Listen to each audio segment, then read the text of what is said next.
Recording in progress.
Welcome to the Pride of Detroit Preview Show. This is okay.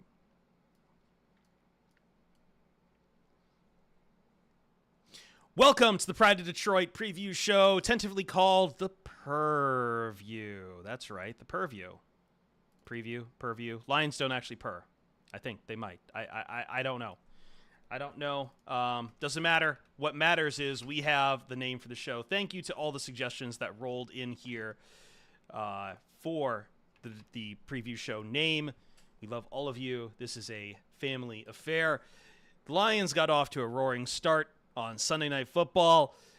Overtime victory over the Rams. We covered all of it in the Pride of Detroit POD cast. Go back and listen to that. Jeremy, Eric with a midweek mailbag for a lot of your questions that have come in the aftermath of that.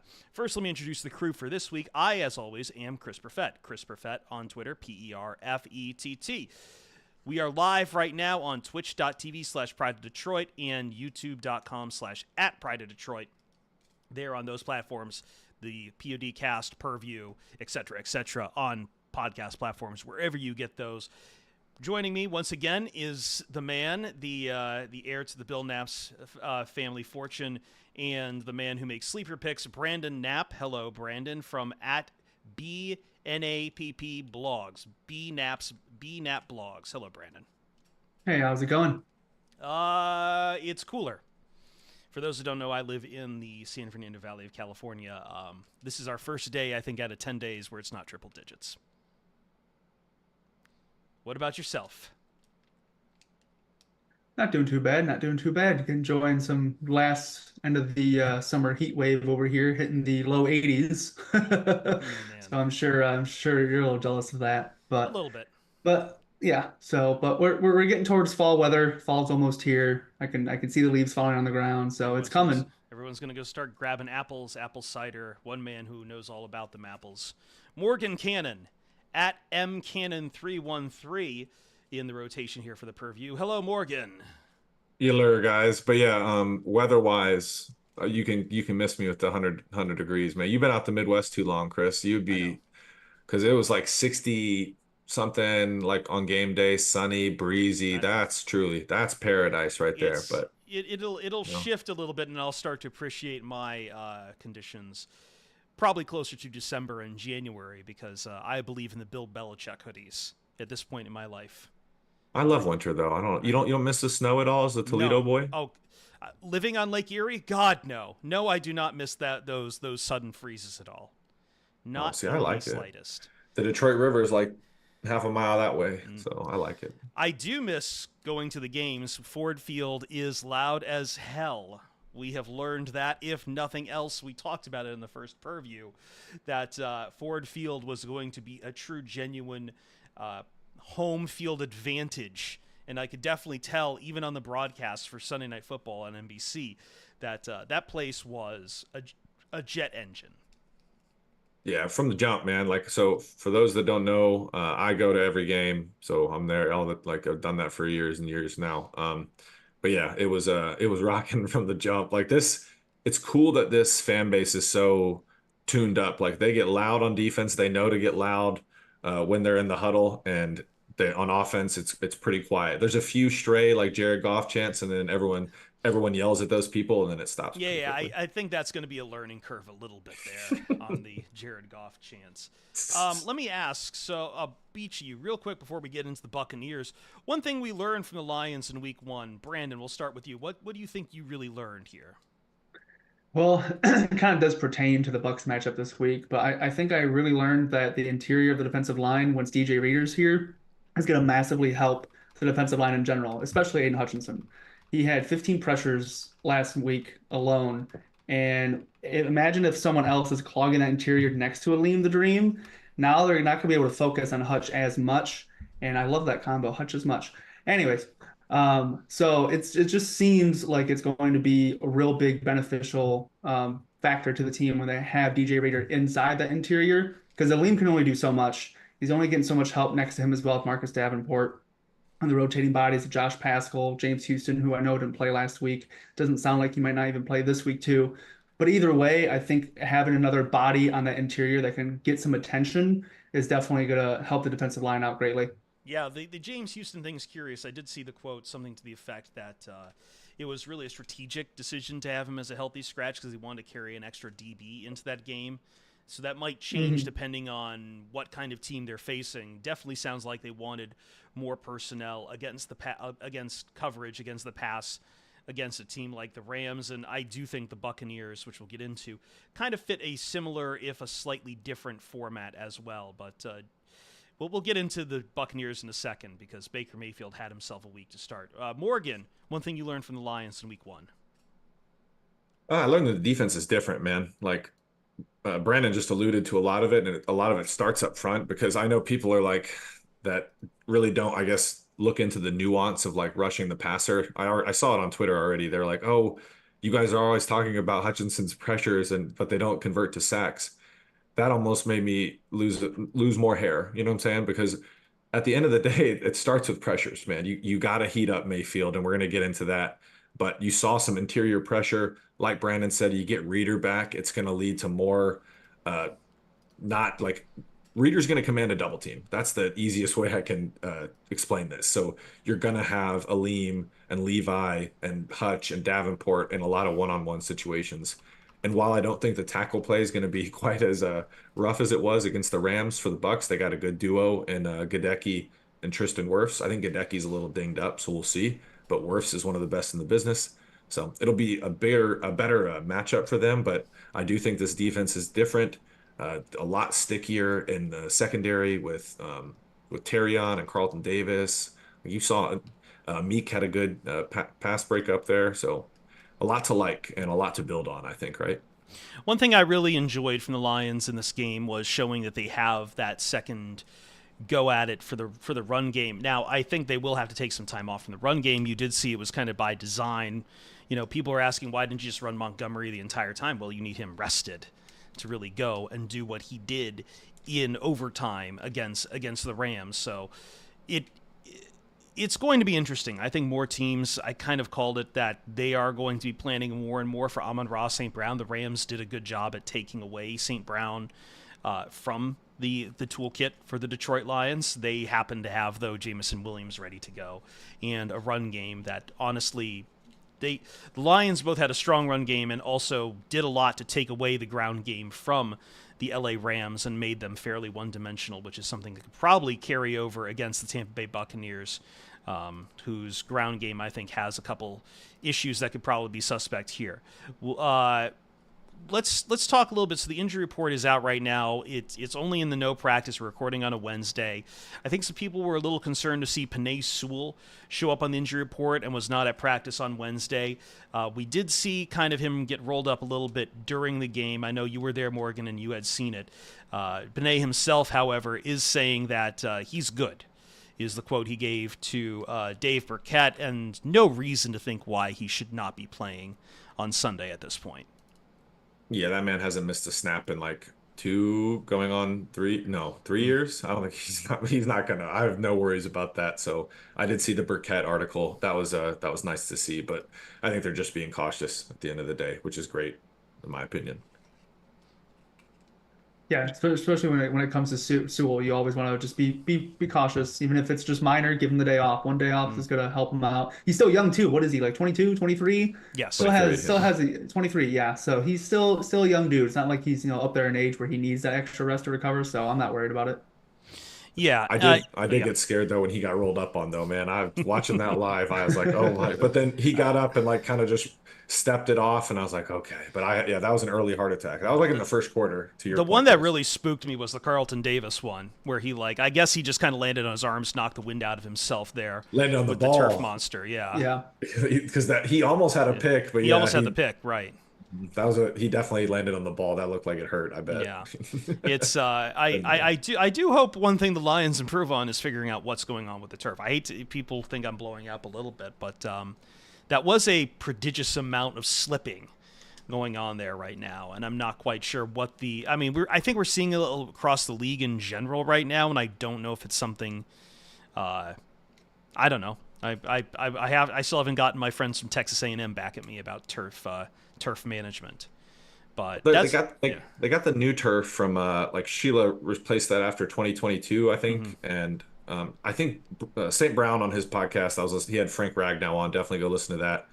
But St. Brown was like, yeah, I guess we just haven't really practiced on turf a lot lately, which makes sense because they do like to practice outside. So I think hopefully it'll be just a little acclimation period, right? Yeah, absolutely. Marcus Davenport on the injury report as well. Kirby Joseph also getting a day off. Again, nothing serious on either of those right now. These both seem to be precautionary at the time being, but hey, we'll see. Keep an eye up on the injury reports as the week goes along.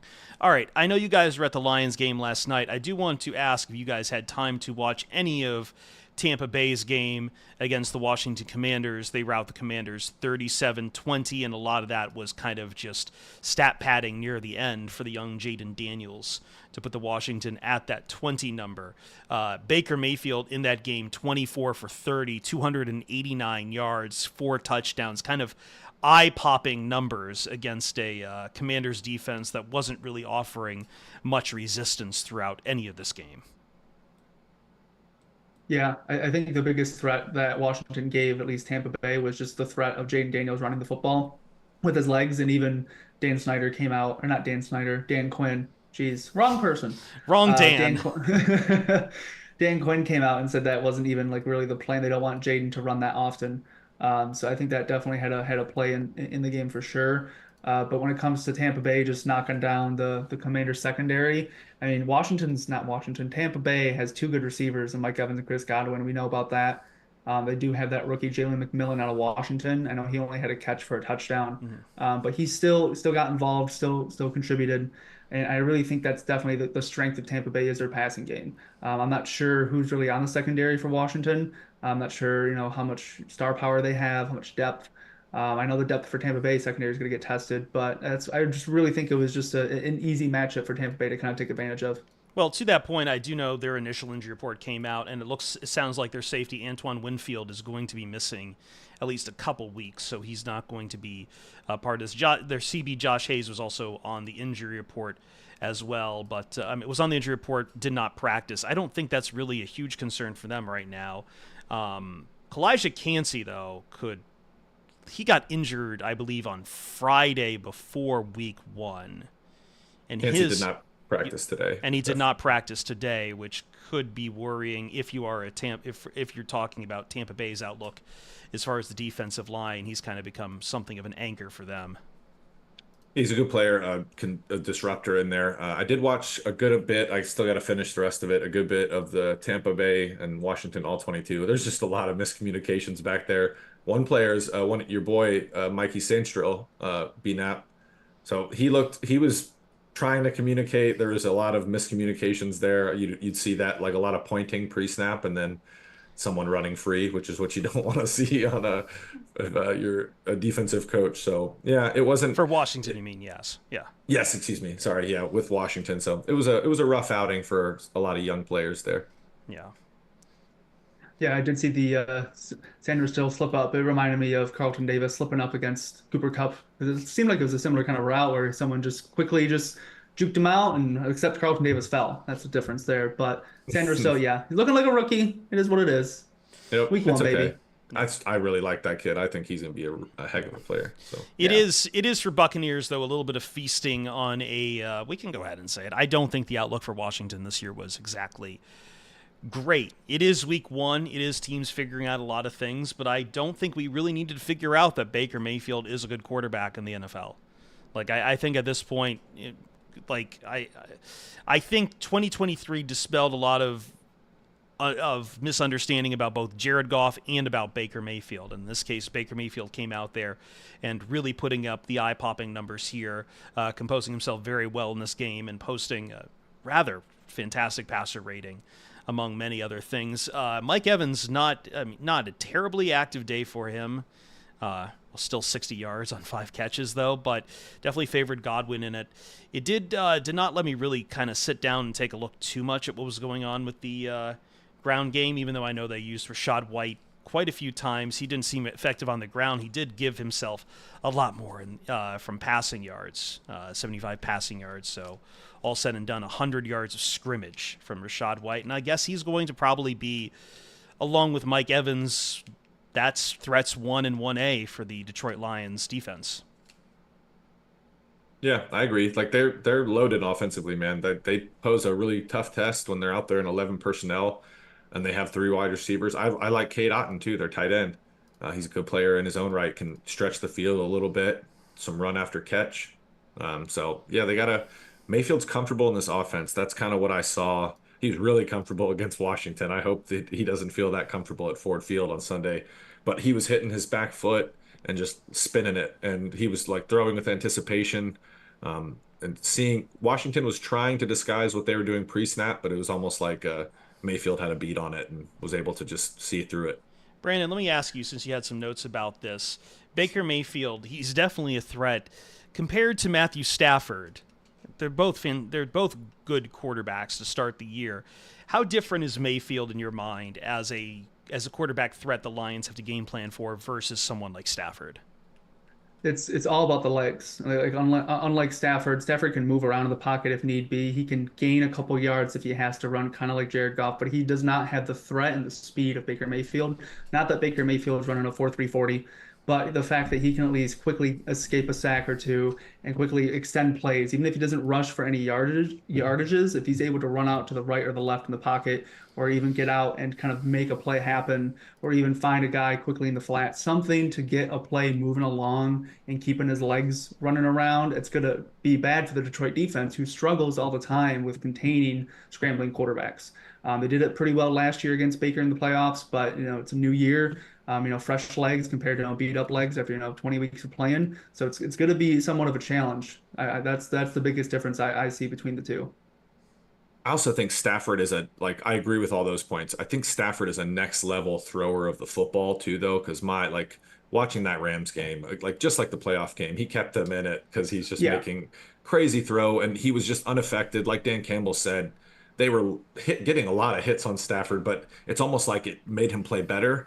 Whereas I do think if you start banging Mayfield and getting some hits on him, getting him on the ground, when you watch him, he's not like Stafford or Mahomes or these Josh Allens or Lamar that can keep their eyes downfield while they're evading pressure. He can evade pressure, but his eyes are going to go down typically. And I think that's something where they won't have to. He'll reset his pocket. He'll evade somebody, reset his pocket, and make a throw. But I don't see him making the holy crap throws like Stafford was making these last 2 times the Lions have played him. What do you think, Chris? I think Baker can definitely air the ball out. One of the things that definitely happened in the game with Stafford is as the Lions defense started to bear down a little bit more, even after Puka Nacua left, we talked about this on PODcast, air yards for Stafford. He didn't really throw too deep onto the field. It was really a result of Cooper quick Kupp game. making some, that was partly because of the pressure coming at him. He had to get out those quick passes, and I think that was kind of what the Rams started doing when they started forcing the ball out to Cooper Kupp. He wanted to make the quick passes, and a lot of the yards came on yards after completion from Cooper Kupp's legs and some missed tackles. I don't know if there's a lot of threats on the Buccaneers that can do yards after completion, but Mike Evans is a big body receiver, and he's probably one of those guys that I'm sure that the Buccaneers are going to want to have to try to beat the Lions deep. It's going to be a really good test in my mind there of a young secondary that's still kind of getting into the groove of things here. But it's different threats, I think. I think actually it's something that the Lions can probably plan and deal with a little bit easier, because a guy like Kupp and Puka Nacua, those are just elusive guys. You both know what they can do. I know Kupp is older, but like I don't look at Godwin and Evans as the same kind of elusive. Once they have the ball, they're hard to take down threats. Evans in particular is kind of a contested ball, big body receiver who has just been very good at it, but it's a different type of threat entirely. Yeah, Mike Evans. Go ahead, B-Net. I was going to say Mike Evans is definitely like their big body receiver. LA didn't really have that. Obviously, Nacua is trying to be. He's not as big and athletic as Mike Evans, but even he wasn't playing the full game, so that definitely hurt LA for sure. But I still think Chris Godwin can be good on the yak. He can be a quick guy. He's not obviously as elusive as Cooper Kupp with his route running, but if you can give him a quick little slant, he can make you miss. He can definitely get advantage Great of that. tackles. So, he's tough. He's tough. And that's the thing with Tampa Bay. I know you were saying in the podcast earlier this week that you were thinking because Nacua was gone, LA kind of relied on those quick passes to Cooper Kupp. They essentially, Nacua getting injured took away the deep shot. Now Baker Mayfield has Godwin and Evans both. He can take a deep shot with both of them. Now his arm isn't as strong as Stafford, but he's not going to be afraid to take those deep shots, especially against Brian Branch, who's getting adjusted to safety again. So I definitely think that's going to be like the biggest threat for Detroit, is going up against those two receivers in the deep shot. We're going to take a quick break here. When we come back on the other side, we're going to kind of do matchups on both offense and defense for both Lions on their offense, Lions on their defense against the respective units. It's like what we love to do. Brandon has his sleeper of the week, but more importantly to talk about is the Detroit Lions adding DJ Reader into this mix. And what will that really look like? And we'll talk on that right off the top when we come back on the Detroit Lions PODcast Purrview edition, Week 2, Lions, Buccaneers at Ford Field.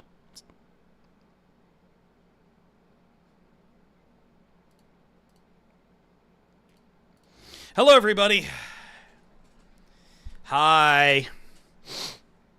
I know my mic was low earlier. I turned it up a little bit on the mix here on OBS, so I hope that's good there. Oh, let me go to the offline view. Brack. Okay. Real quick, we'll do the subscription. We don't have much to do as far as alerts, and we can talk about some other stuff here because I know it's Wednesday. I just had my first experience playing Guillotine League, and somehow I survived thanks to Jameson Williams. Boy, did I survive. Did you guys have like rankings at the end of the year? Because I know you said it's like the worst team gets eliminated.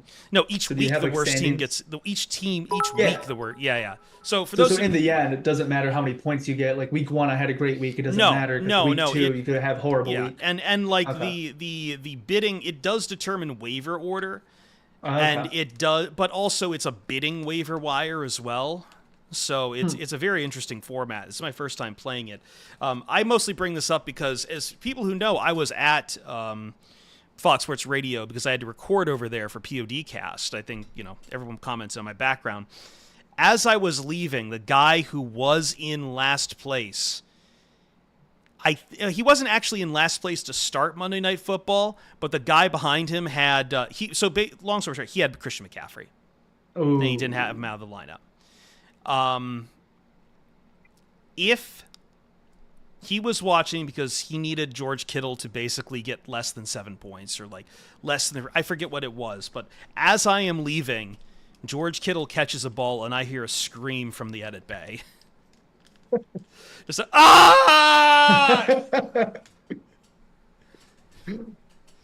So I know it's fantasy football. Some people have a hatred to it, but like it's fun to bust people's chops so much Yeah, when you've got a league with friends.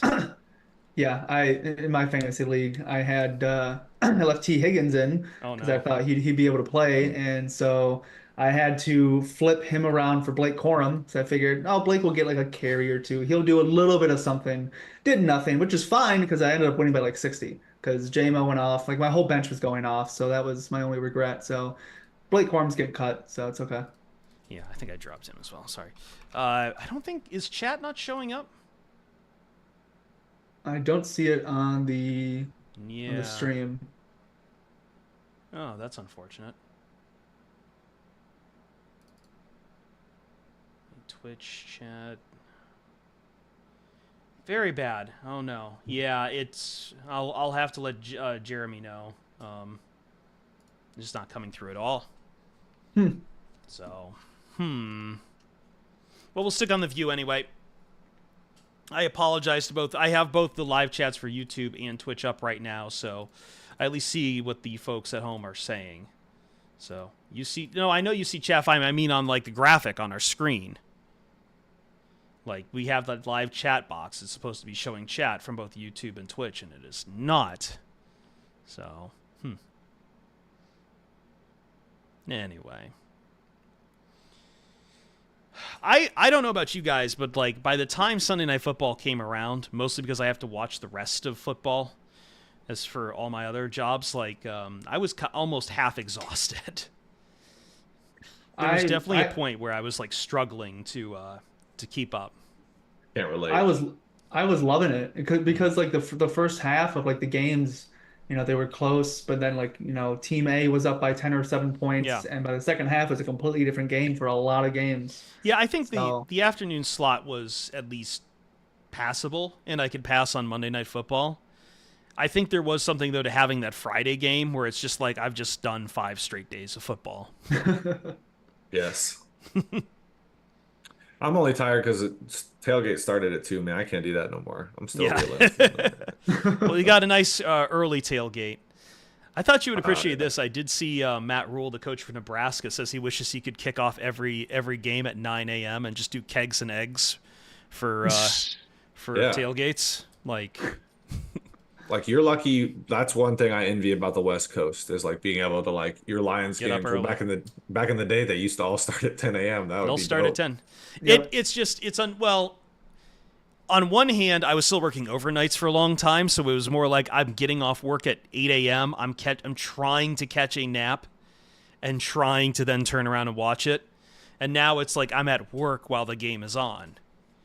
But I always make sure the game's on one of our TVs anyway. But no, I mean, in theory, I do love brunch football. It's fantastic.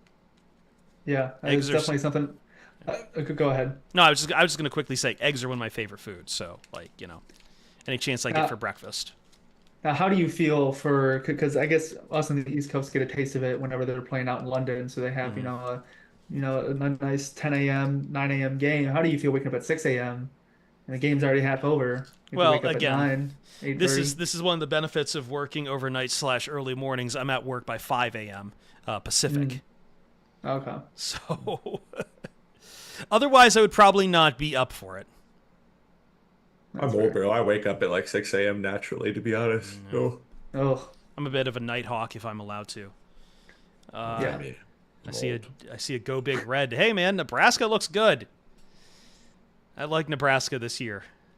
I really do. Did they play Colorado though? They Colorado sucks. they torched Colorado though. People don't understand how offensive lines work. Like you can't just recruit kids and like start them as freshmen. Like that's not how that works. Like it's not receiver or quarterback. Like Yeah. you got to develop them guys. So I don't think Colorado's going to be anything until those guys come around. So And No. and Dion is far too impatient to wait for any of these guys to develop. good. Yeah. You And know, I do- wait 2-3 years. I am genuinely curious Deion Sanders' actual investment in the CU program once Shadur Sanders and Travis Hunter leave. Oh, yeah. I have a theory that once, Shadur, or maybe both of his kids, because I don't know what year his other kid's in, once they're both gone, wherever Shadir's getting drafted, he's gonna try and be a coach or a scout, something in the front office. He's gonna probably try and follow him Yeah. wherever he goes. And I can just imagine him trying to call a head coach. Why isn't my son playing? Put him out there. It's exactly why some NFL team's going to tell him to kick rocks. Yeah, it's Yep. it's very much so mainlining the Lonzo Ball career path. Here. Exactly. Let's not do this. Yep. That's what I'm saying. You don't even hear from what's the Ball's dad's name? Shoot. LeVar. LeVar. Lar. Yeah. Yeah, don't even hear from him anymore. Nope. Nope. Well, it's kind of easy once Lonzo kind of. I mean, where is Lonzo Ball now? He's not with the Still, Lakers anymore. no, last time, if I recall correctly, in the Bulls. Oh yeah. Got hurt no. so much, man. Injuries kind of zapped him, unfortunately. Yeah. Yeah. The game was electric, though. Most fun game I've been to in a while. Like, listen, Nebraska's been hungry. I appreciate that. I They appreciate deserve it, man. Y'all haven't been good since like the 90s, and you were Yeah. so good in the 90s. So it'd be cool if Nebraska was good again. It's like Texas being good again. It's good for college football. Texas at least had that blip in the 2000s, and Ricky I don't Williams. know. I just hate Texas though. I just hate Texas. Well, yeah, you're a USC guy, but like me being like, I love Ricky Williams. Ricky Williams is the perfect running back aesthetic, in my opinion. Well, not only am I a USC guy, I also have a lot of friends who went to A&M, so I'm just conditioned to hate. I also think it's very lame they tried to ban horns down. Yeah. Why? that Oh, they is- did? That's cornball. Yeah. In the Big 12, referees would flag for if you were a player who tried to do horns down. Yep. Yep. I don't think they get that treatment in SEC though. Probably not. Probably I not. don't know. Personally, I don't like Texas or Nebraska, for obvious reasons. Oh yeah, true. I get that. Yeah. I still have the 2005 Alabama Bowl in my head. Mhm. 2004, 2005. Forever Well, burned. Will either of you guys watch this Thursday night matchup at all? Miami, Yes, 'cause Buffalo, I'm a right? sicko. Miami Buffalo, yeah. Eh, I'm a sicko, Fantasy. man. I watch all the football. I do too. Yeah. I might have it on in the background, but it's not going to be my main focus. If don't- I have someone playing in fantasy, I will, but no. I don't think I have I'm- anyone in the game. Oh, sorry, go on, Morgan. No, I was just gonna say I'm a Tua. Like I don't believe in Tua, so the sooner. You're not a two and on. No. I Like a- I'm Yeah, I don't see it. Go ahead. I don't know if I feel that way about Tua, but I definitely feel that way about Mike McDaniel. I am not a big believer in the Dolphins. Writ large. I don't. You like him? I don't like his obsession with like weird like he's in the same category as Nick Sirianni for me. Nick Sirianni's a goofball though. At least McDaniel's kind of cool. I don't know. I watched the Hard Knocks with the Dolphins, and I was like, okay, I like you, McDaniel. You seem just like a cool little guy, you know.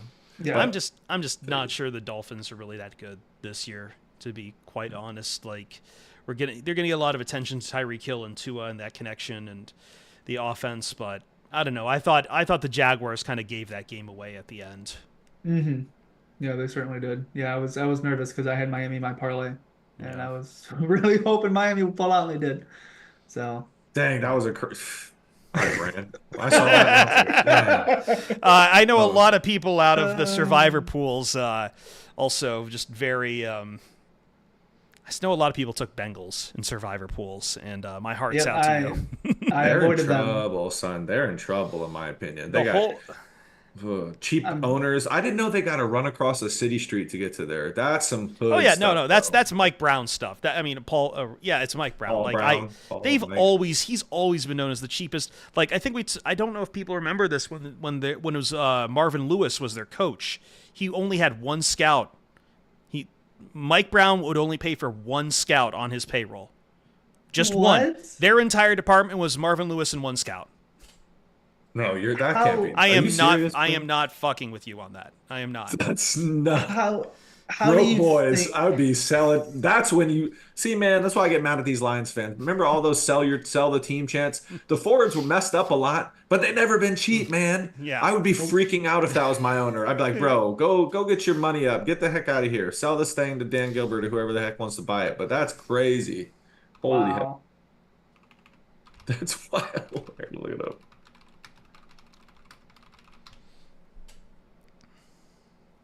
That's crazy. I believe it though, man. Like Yeah, I don't. it's- They're really cheap. Like they had this yard sale recently. I thought this was funny. All the stadiums, like in the TVs, you know, like at the concession stands and like in the concourses, they were selling those because they were up. Oh my gosh. So like This they were just guy, like you could just go buy one of those TVs, I guess, if you really wanted to. and I'm assuming the owner's a billionaire with a B, right? Well, Not a actually, millionaire, a no, billionaire with a I don't B? know. So the problem is the Brown family, that's like Paul Brown's son, so it's kind of like the Uh-huh. Davises for the Raiders, He's- where it's like that's their only income stream. And Right. Cincinnati, I think at this point is like, if they're not the smallest market, they're like definitely bottom three. No doubt. Like I it's agree. either them or Jacksonville. And in the case of Jacksonville, Shad Khan is like, a media and sports mogul. He has multiple teams and AEW. He has all these, Deep ventures pockets. and deep pockets. The Brown family just has the Bengals in Cincinnati. Like that's Also, not. Jack- Yeah. And that's a great point, Chris, because like that's exactly why him and like Davis. Well, Davis is strung up from that new stadium, which is dope, by the way. I know. I You've mean, seen I think they will start to get some money if they have at least enough controlling interest in that stadium. That is going to be a big moneymaker for them, given how big Vegas is becoming important to our sports world. But yeah, No doubt, and it's cool looking too. Looks like Yeah. I'm not even a Star Wars fan, but it looks like the what's that ship? Death Star. yeah, Maybe. I It's am. cool looking, bro. I don't It's like cool that. I feel like everyone's doing that style now. I'm kind It of only dreading works it. because it's Vegas and it's not like a real place. I you know, what but I'm it saying? also like I went to SoFi and it kind of felt like the same thing, and I'm like, I'm Oh, kind of well, missing the old Bull style stadiums at this point. Fort Field's got that old feel to it. It I'll does. say that for the sure. bricks help for that for sure. Yeah. For sure. I don't know. It's just home. No, Ohio pro football's in a bad spot between the Bengals and Browns. I don't think either of them are going to be good anytime soon. Oh, The Browns are about to be in purgatory, and for good reason, man. That's Oh my some God. nasty business. They deserve it though. Unfortunately, I met with my mentor Yep. and old friend Rob Parker, and he was about to jump on the air and do his show, and he was like, "What would you do with Deshaun Watson?" I'm like, "You literally can't stop him. You literally can't start him again. You can't. How can you? Like, I don't trust Jameis Winston farther than I can throw him, but." Fuck it, you're wasting this team anyway. Go put him out there, see what happens. I did love the conspiracy theories that this new lawsuit is coming out because the Browns are trying to find any way they can to wriggle out from that contract. But they're not going to get any help from the league getting out from that contract. This contract's bad for the NFL. It's bad for the Browns. I'm sure some other owners would try to find something to at least help them get out of it. But no, not when you made that contract. Not when you fully guaranteed a quarterback contract, made every other owner pissed off at you, and then manipulated the cap so you only paid $1 million of that first year. Everyone's like, what are you doing? No. you know Jerry Jones is like sitting there because Jerry Jones does. I don't like Jerry Jones, but he holds a lot of weight, and I guarantee you he's sitting there like, see, you dumbasses. Well, That's your fault. It's your very fault. very pointedly, the new Dak contract, Exactly. $231 million guaranteed. That's why Jerry's so salty because that's part of the reason why Dak got so much is because I'm sure Dak's Deshaun Watson. representation. Exactly, bro. And so Jerry Jones is like, y'all are the reason that took so long. I can hear him. I guarantee you, bro. I hate that, man.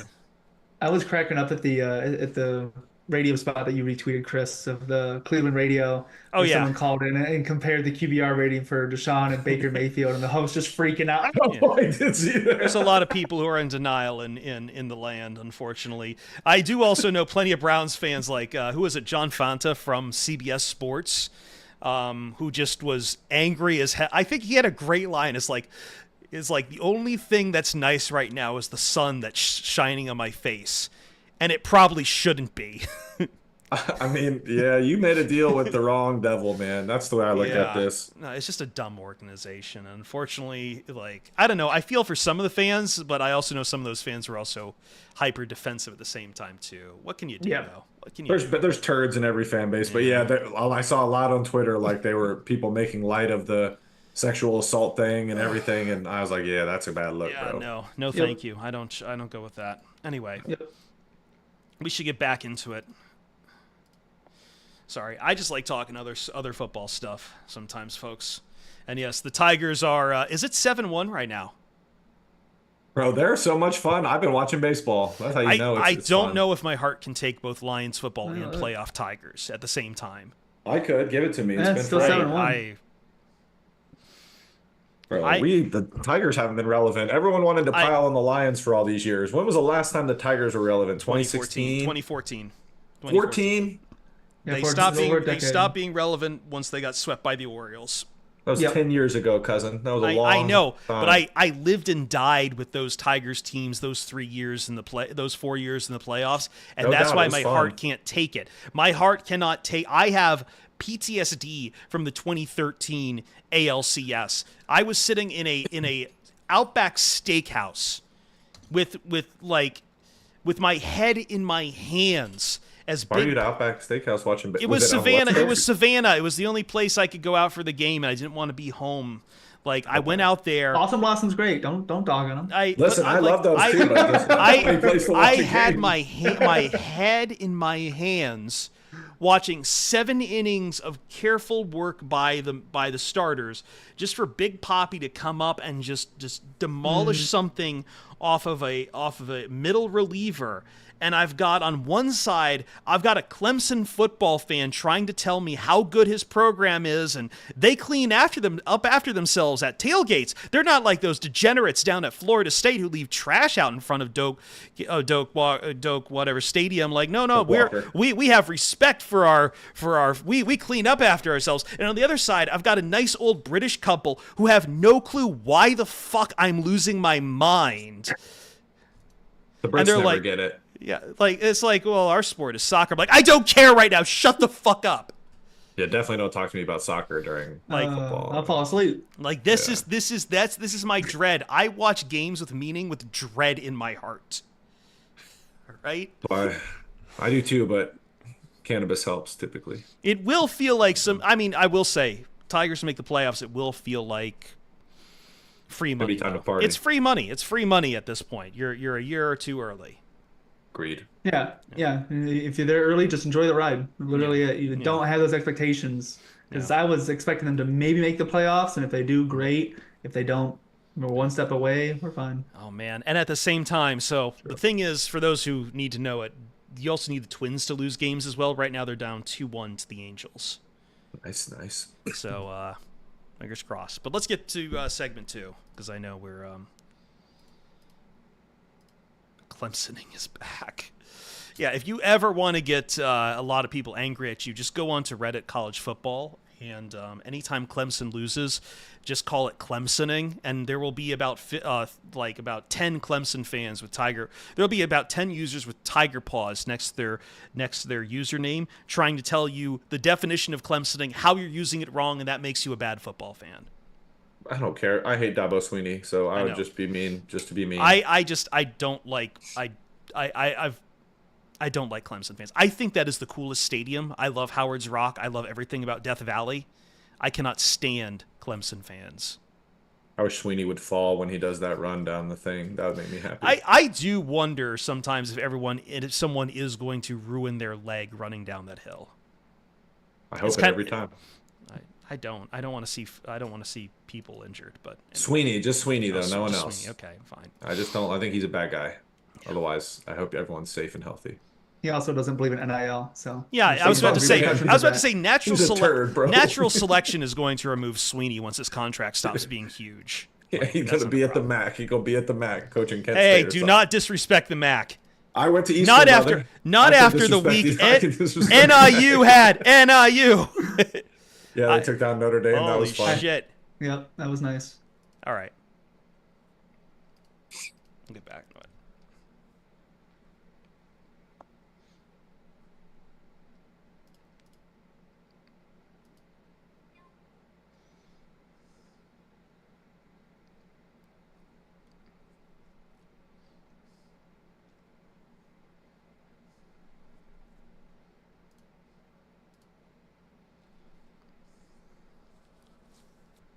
Welcome back to the POD cast Purrview.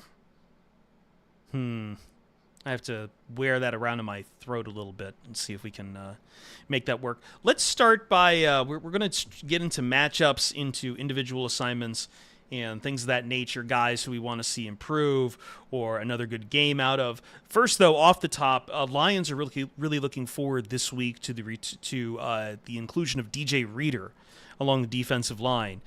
Big offseason acquisition, did not play in Week 1 for the Detroit Lions, as he has a few health concerns, and now he's back in the fold, full practice. Brandon, we're looking at DJ Reader to return. How is that really going to change the outlook of the Lions D-line?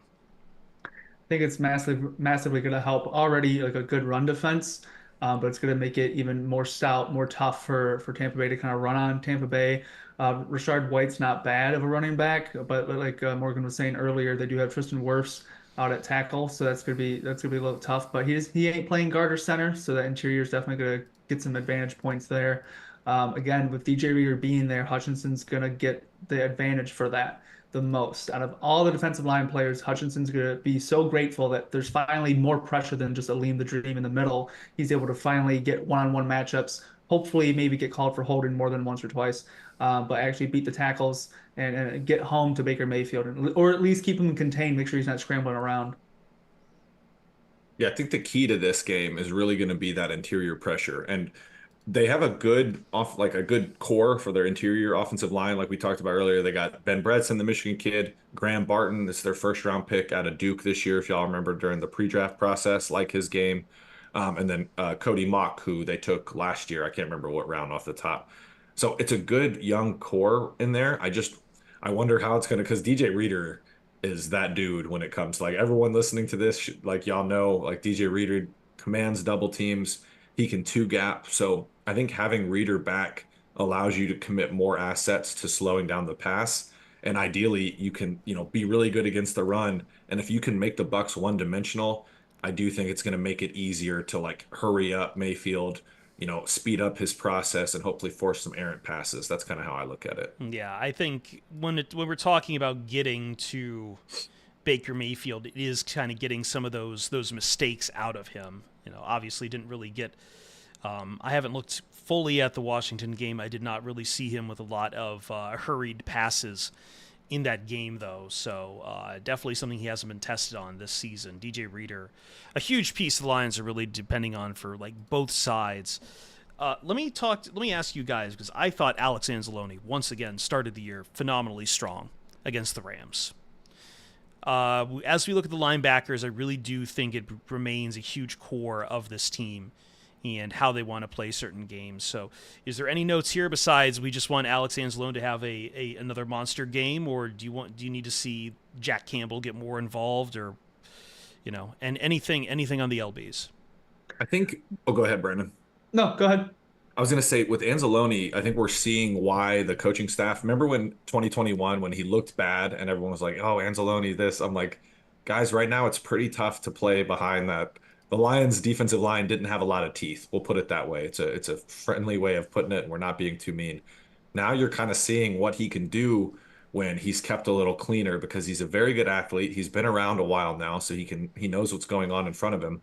And you're starting to see him when he can run free, he can knife in the backfield, can, get tackles for losses, even on passes, like he did a couple of times against Tampa or against the Rams. So I think 100%, Chris, I think this linebacker core is going to continue to be good because this defensive front is a lot better.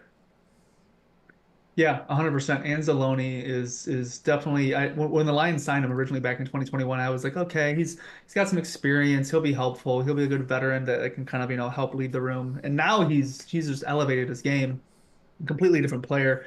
I do want to see a little bit more of Jack Campbell. I honestly didn't really notice too much of him out there. I did notice more Rodrigo than I expected, which is not a bad thing because Rodrigo was good for the team when he was drafted, and he's good. He's a good linebacker. He helps out when the team needs him. So I'm not against seeing him on the field. I would like to see another Derek Barnes interception though. That would be a nice little blast from the past there. But yeah, that's pretty much it for me and the linebackers. Nothing that's really notable outside of that. Yeah. Speaking of blast from the past, I mean, hey, we got Levi Onwuzurike a sack here to start the year as well. Good. What do you think, Morgan? Good chance we could see Onwuzurike kind of like grow on this one. I think so, man, because I think, like we talked about, the Tampa Bay offensive line's good. They kept Mayfield really clean against Washington. That was part of Washington's problem. Mayfield was back there, no one breathing on him, hitting his back foot and being able to process and go through, what he needs to see. But with the Lions, I do think this D-line is retooled, man. Davenport had a really good game. Levi, beyond the sack, had one hit that he put on Stafford. I don't know if they showed it in the broadcast, but I watched it on tape just the other night. That was a hit, man. I don't. Stafford got up limping. It was a clean hit, but he walloped him, and yeah, I think that's going to keep Well, on. I think that'll hopefully keep going. Go ahead. Let me ask about this because like there is definitely this is definitely a more healthy O-line than the ones the Lions faced last time. So that's my one point of concern right now, and I do think, like even with the suspension and health issues, they were still trying to figure. The Rams were still trying to figure out something. They were. I think even in that game, they moved Jonah Jackson around between center and guard just because of their personnel issues. As far as I am aware right now, though, that is a healthy Bucs O line. So I do Minus think Gadecki. So Gadecki's a little bit dinged up. Gadecki. Okay. We'll Yeah. see the right tackle, and then Jonah did have to move to left guard, back from center when their left guard got hurt because it was Steve Avila. But I do think there's some translatable stuff because the one sack that Levi got clean, it was Steve Avila who had a really good rookie year. He whipped him, man. He hit a nice little swim move and beat him clean. So I do think there's going to be some. It's not going to be the turnstile it was at tackle because that was rough for the Rams, but I think there's some stuff that'll translate. What do y'all think?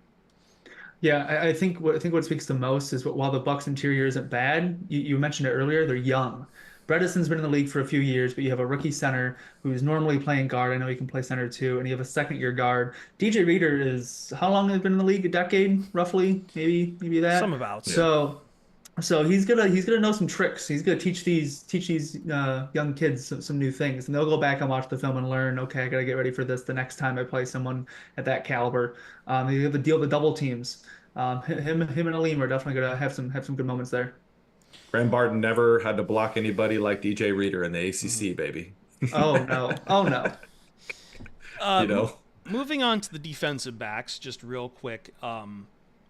Terry and Arnold's going to need to probably take some time to grow on this league as it is. I think part of that is again just dealing with also the being inside in the artificial turf. As we talked about, these are guys who haven't really practiced on this particular surface because Allen Park, is grass, is outdoors, so it's suddenly getting used to playing on this completely artificial surface as part of it. Carlton Davis, though, I think once he gets used to it, he's going to be a big factor into this. Lions, I know they kind of move around their guys or have them on certain sides of the field. So, as always, don't expect there to be, assignments like Terry and Arnold covering Mike Evans or things of that nature in this game.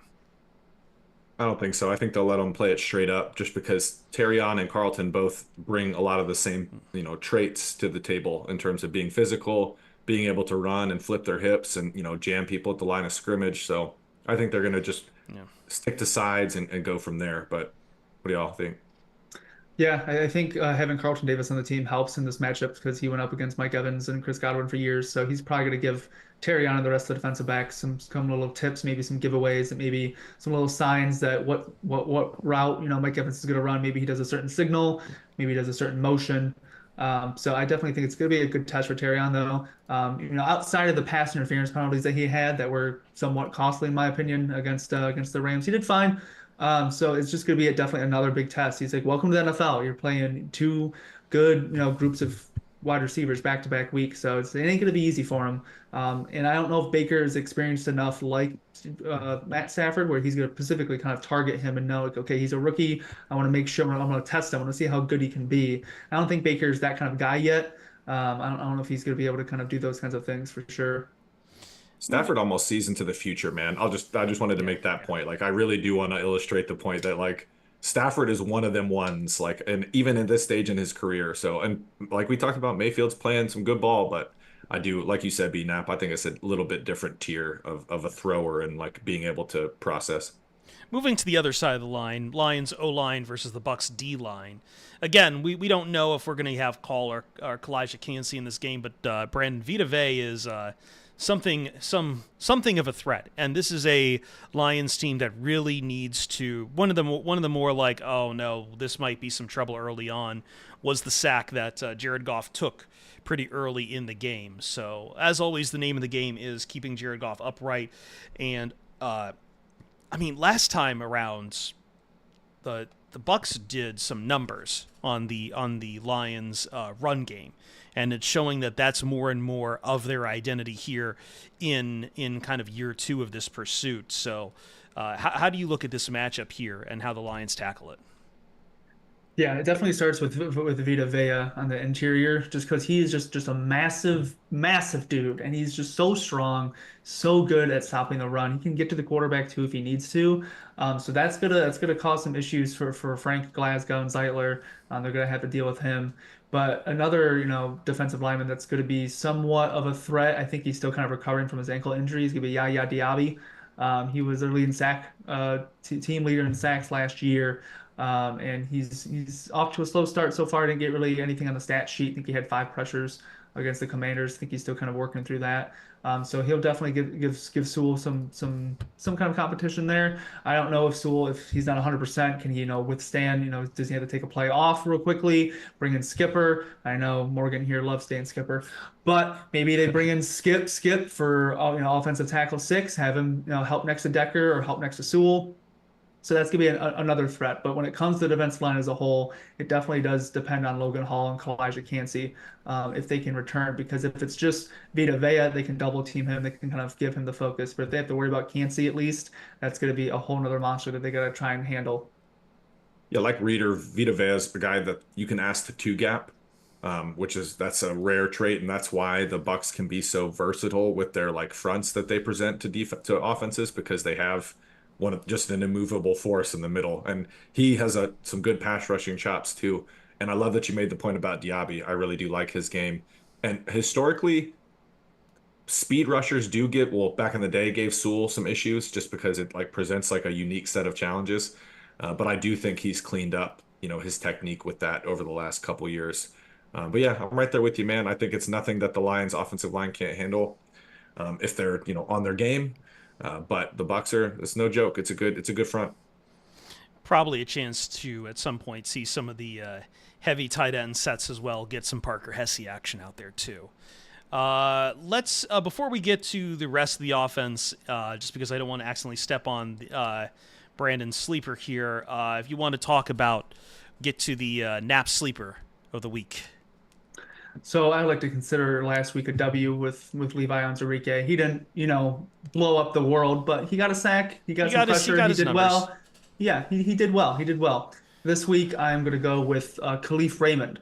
I don't know if anyone was watching it, not at the game. You didn't see the handoff because NBC kind of messed up that whole play in overtime.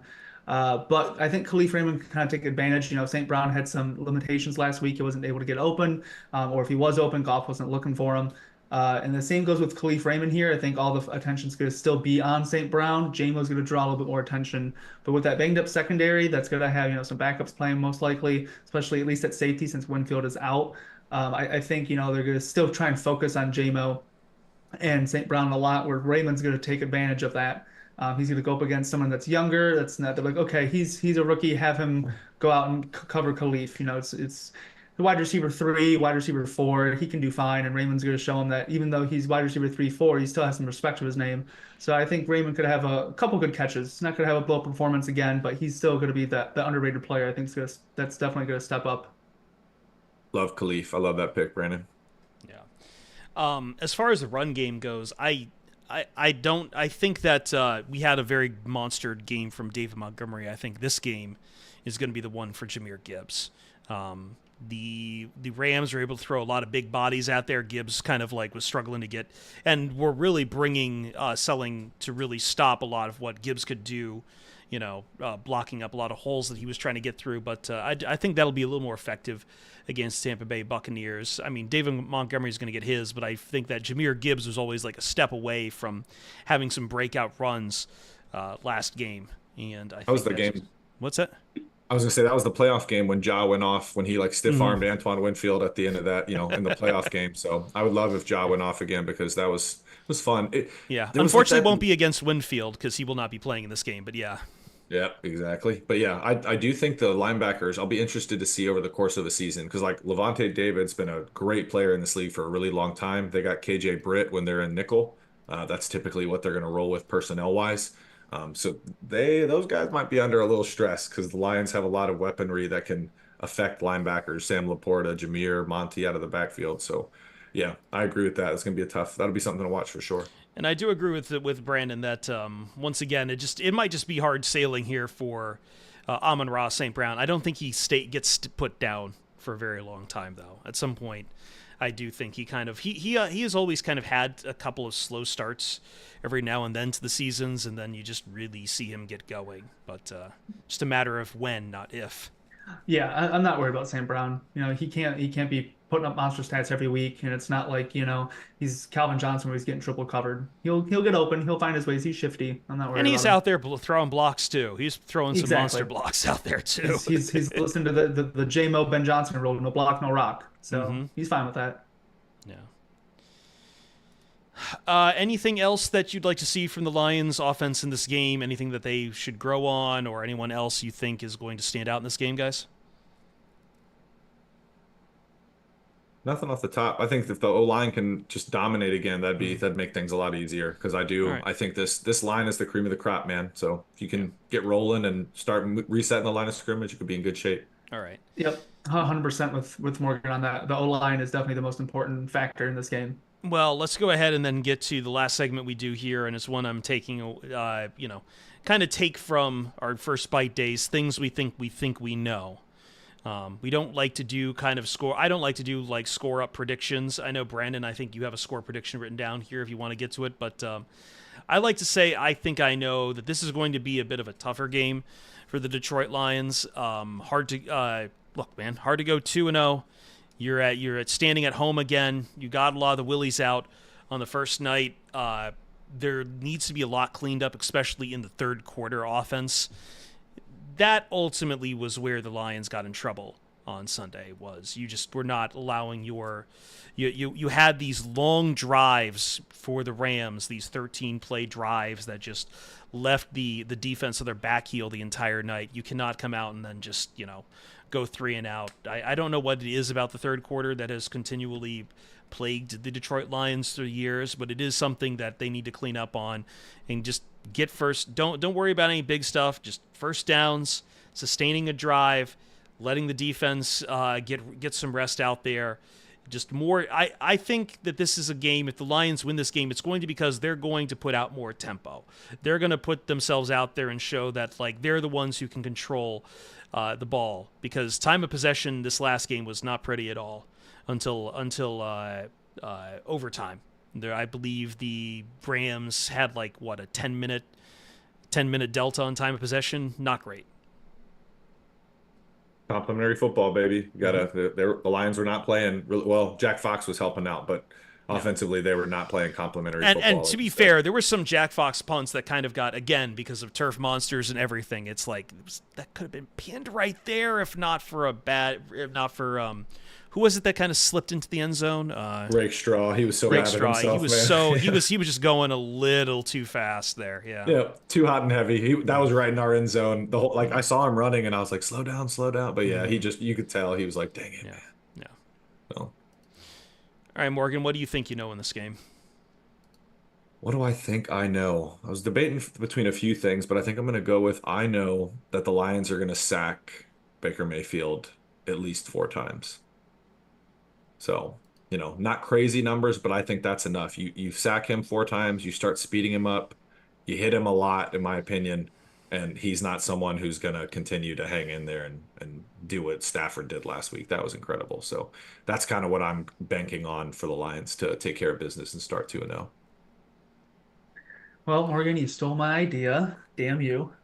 But it's all right. It's all right. What we'll do, we'll kind of throw a little, what's the word? Audible. Audible is the great word for that. What I'm going to go with is Jared Goff's going to throw for 300 yards on the Tampa Bay secondary. They're banged up. They're weak.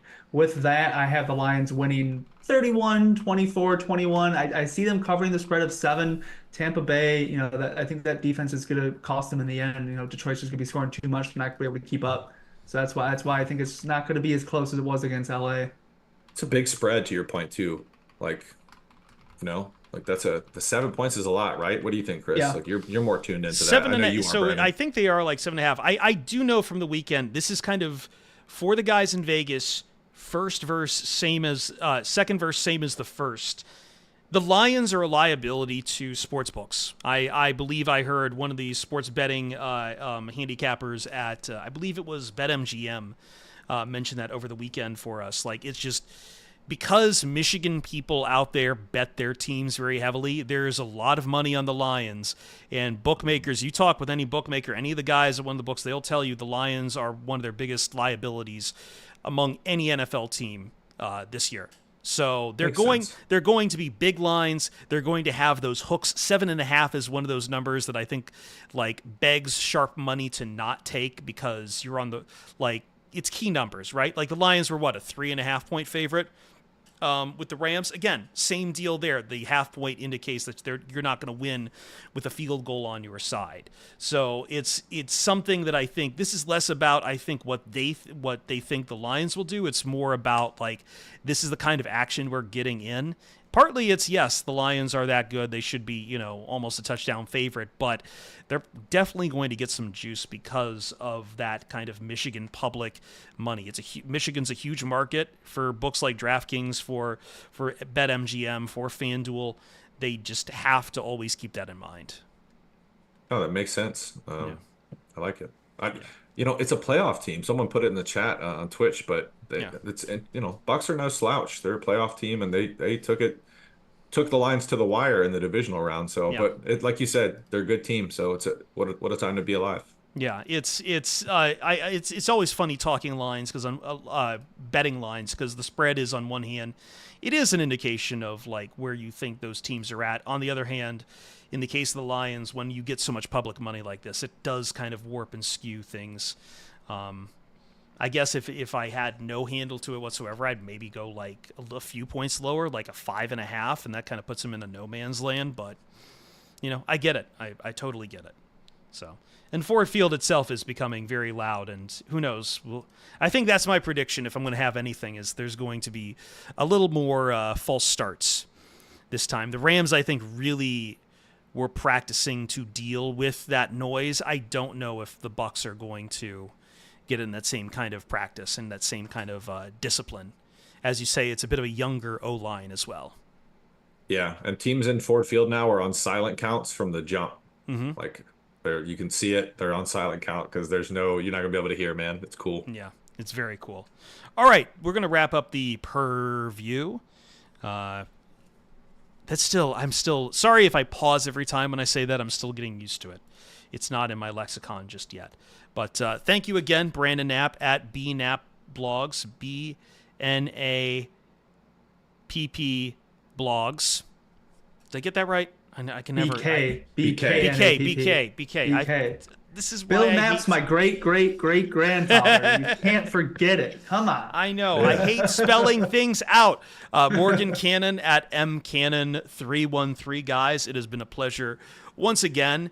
Be sure to tune in, everyone, to the Pride of Detroit POD when we record those on Sunday, I believe, this week, and we'll have that out on the feed. Morgan will have film reviews. Brandon doing great writing over on the website. We close out here. Hope you guys have fun with football for the rest of the week, and as always, we'll see you Starside. Recording stopped. All right. We can hang around for a little bit here if people want. Nicely done, gents. I'm going to dip. I'm starving. Okay. All right. Love y'all, though. Sure. Go ahead. Go ahead. Thanks, man. Bye, guys. Yeah. We'll see you. We'll let that adjust, and I need to swap key. I gotta figure out my light situation because I live in an apartment that does not have light fixtures. So no, I have lamps. this. I do have this like LED lamp next to me, and it really helps. Yeah, like I have something similar Just, to that I can bring in. Right. But Like it's I'm in just an apartment. like, I mean, wanna people bring can it see in. I'm in an apartment myself. Yeah. People bagging me all the time. I can't exactly clean up too much of the stuff, but Like open Purrview. opening my door helps. Purrview. just I know. try and- I know, Woodchuck Hunter. I know, but awkward and inadequate is part of my deal here. Look at that goggo. Yeah, she doesn't like that I'm in here without her. Aw, Fluffy. We Yeah. have another Pride of Detroit pet to add to the family. Yes. Yes. Because if I were to leave her in here, she would just be barking up a storm. So, yeah. Yeah. All right. I figured that would maybe help with light, but that didn't seem to help. So yeah, maybe I'll bring in the lamp next time. So Yeah. Sorry, all 1 right, second. you're good. I'm going to head out. Yeah. So Well, I think we can just head out here. Like, it is dinner time for it's late dinner time for everyone on the West Coast. It's almost dinner time for me out here, too. So we'll go ahead and wrap up. Thanks to everyone who tunes in for these things. It always means a hell of a lot for me. And first bite, for those who don't know, I know lions don't purr. That was kind of a joke we said earlier on the podcast portion, Duck. But it's the name that makes the most sense. I like it. yeah, I like it. We'll feel it out. We can always change it. Nothing's set in stone. Yep. But enjoy dinner, everyone. And tomorrow, enjoy the football. I know Jeremy and Ryan will have a first bite for you on POD Direct. Coming out probably sometime on Thursday or Friday. Look for that with the Tampa Bay Buccaneers media expert. And yeah, be ready for the weekend. Enjoy football. I always love football. More football. Go football. By the way, one last thing, and I know, Brandon, you want to go, but did you see the David Montgomery Angry Runs t-shirt? No, Oh, my God. send it to me. Yeah, I'll send it to you. I am very tempted to buy one right now myself. I've never I bought don't an Angry know. Runs shirt, but I know Mike Payton was working with some t-shirt company that had some like cool Jameer Gibbs, St. Brown stuff, and I was thinking of getting one because they look really cool. And I'm not sure if it's the same style that you're gonna send me, but I really did like it. yeah.